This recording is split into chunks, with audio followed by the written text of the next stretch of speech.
பலவீன நேரங்களில் பூரண கிருபையால் பலனடைய செய்தி.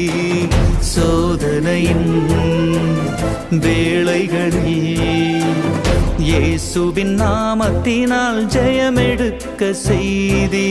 நடக்குமோ என்று கலங்கி நின்ற நேரம், எதிர்பாரா நேரத்திலே சொன்னதை நிறைவேற்றினீர்.